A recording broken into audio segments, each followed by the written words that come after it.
You're on a physical engagement inside a corporate office. You have 30 seconds to locate an open port, drop the payload, and blend back into the crowd before the network admin notices a spike in traffic. In that moment, glancing at your smartphone to verify an active vulnerability feels like a significant tactical advantage. The terminal outputs are legitimate, and the commands execute quickly, creating a sense of total pocket-sized control. Compare that to digging a heavy laptop out of your bag and waiting for a traditional Kali Linux kernel to boot while you try to look inconspicuous in a restricted hallway.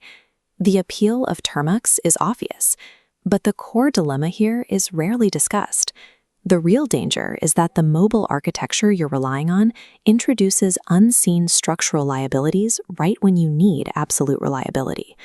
Treating a commercial mobile device as a direct replacement for a dedicated workstation hides severe operational risks. Relying on it for every stage of a test can compromise the entire engagement. Two very different groups are currently trying to make this hybrid workflow succeed. On one side, professional pen testers are looking for a smaller physical footprint. On the other, students are looking for an accessible way to learn. For the professional, the evaluation is logistical. They need to know if Termux can actually reduce their profile during an on-site engagement without sacrificing the integrity of their data. For the student, it's about access. They want to learn legitimate, advanced exploitation techniques without having to buy a $1,500 dedicated hardware setup. To evaluate these tools accurately, we use the kill chain framework. This maps how a tool performs during each phase, from initial reconnaissance to sustained action. Green highlights show where the mobile device outperforms, while red sections show where it hits a wall. Deciding between Termux and Kali Linux isn't about picking a winner. It's about identifying where each tool sits within a professional operational workflow. Take Phase 1. You're in a public space near your target's building. Pulling out a bulky laptop covered in stickers and opening a terminal window immediately draws attention. But nobody questions someone staring at a smartphone. You have perfect social camouflage. You look like you're just scrolling through a newsfeed. Under that cover, you can launch Termux and initiate a massive open-source intelligence scrape on a local server. This chart compares concurrent data requests. Because mobile networking stacks are optimized for high-frequency connection handling in variable network conditions, Termux can actually pull metadata faster than a standard desktop architecture during this type of scrape. However, that speed advantage is quickly limited by the physical interface. You are still working on a small glass touchscreen. Executing multi-window data analysis or parsing through thousands of lines of terminal output is difficult to manage without adding external peripherals. The moment you set up a portable keyboard and prop your phone on a stand, you've traded away the physical stealth that made the phone valuable in the first place. For initial recon, the stealth and networking efficiency of Termux outweigh these interface issues, but only as long as you stay within the recon phase.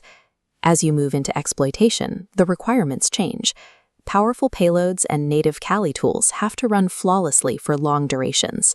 To run Kali on Android without root, you use Proot, adding an emulation layer between the OS and your tools. But that layer is a point of failure. During long tasks, silent memory leaks within Proot cause the tools above to become unstable.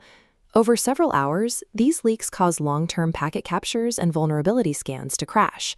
Often, the process simply stops without an error log, leaving you with incomplete data. Then there is the issue of Android's background battery optimization. During a high-bandwidth simulation, the device generates heat. Without active cooling, the kernel steps in and kills your background process, effectively ending your scan.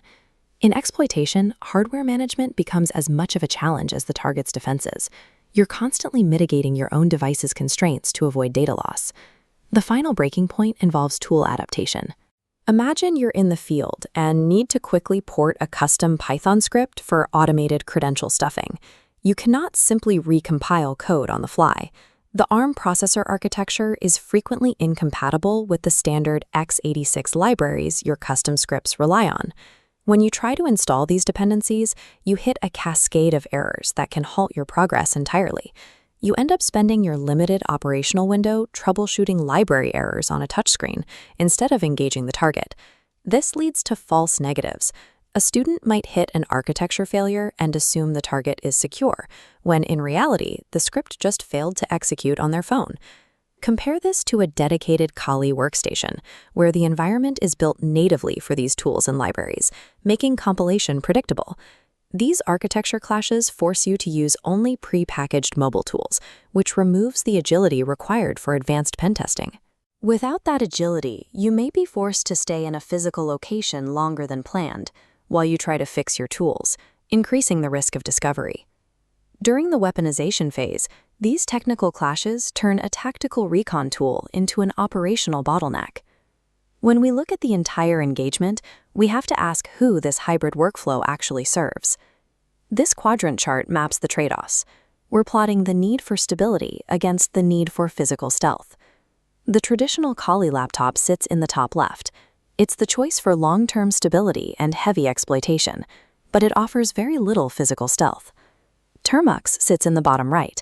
It's effective for rapid, high-stealth reconnaissance, but lacks the stability for sustained engagement.